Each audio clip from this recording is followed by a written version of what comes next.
Por que Deus simplesmente não relevou o erro de Adão e Eva ao comer do fruto proibido e permitiu que eles ficassem no jardim do Éden dando-lhes uma segunda chance? Não seria mais simples?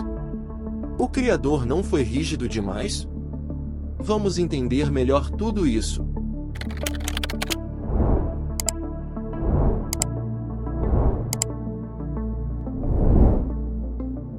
O primeiro ponto a se analisar é a consciência de Adão. Ele sabia sobre a consequência desastrosa de sua desobediência, pois havia sido avisado claramente por Deus. Não foi um mero tropeço. Adão e Eva não são pobres coitados inocentes que caíram na armadilha do inimigo como pensam muitos leitores das Escrituras. O aviso do Pai foi claro, preciso e enfático. A punição foi perfeitamente justa. Agora temos um ponto interessante que responde à pergunta central desse tema: o grande problema do pecado. Poderíamos facilmente comparar o pecado a um veneno sutil e fatal. A pior característica do pecado é que ele desperta no ser humano um desejo insuperável de independência, ou seja, impulsiona o homem a viver a vida como quer, cedendo a todos os tipos de desejos carnais, se rebelando contra qualquer autoridade.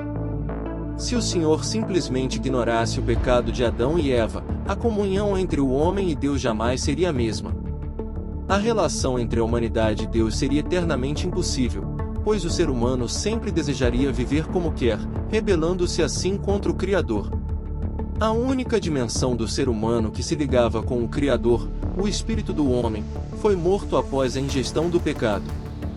O homem, por causa do pecado, se tornara incapaz de sentir, ouvir, ver e amar o Senhor como originalmente fazia. Talvez você pergunte: Deus não poderia instantaneamente remover os efeitos do pecado?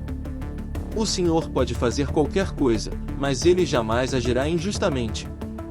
Adão e Eva escolheram a independência ao comer do fruto e abrir espaço para o pecado. O Pai avisou. A escolha foi respeitada.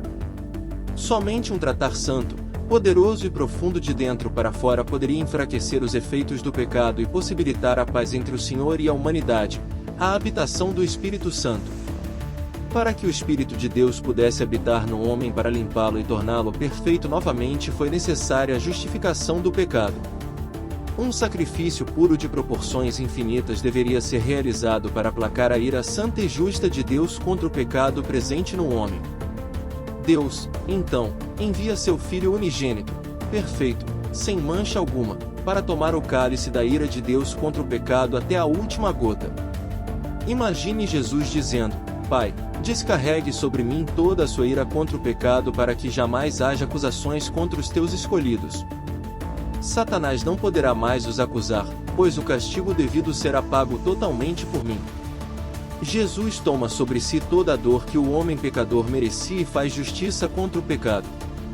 Agora o Espírito Santo pode habitar em mim e em você, pois não há pecados que não sejam anulados através da fé em Jesus. Com a habitação desse maravilhoso Espírito, as algemas do pecado se quebram e podemos novamente viver em paz com Deus desejando verdadeiramente segui-lo. Podemos então concluir que o pecado gerou consequências catastróficas para o ser humano e somente Jesus foi capaz de restaurar a vida espiritual do homem. Se o Pai fingisse que o pecado de Adão nunca existiu, a humanidade toda estaria perdida, pois, por causa da força destruidora e enganosa do pecado, os seres humanos escolheriam uma vida distante do Criador, não importando quantas vezes a salvação lhes fosse oferecida. Hoje, em Jesus, recebemos o Espírito Santo e somos capazes de crescer e nos aproximar novamente do amado Pai dia após dia até o grande dia final.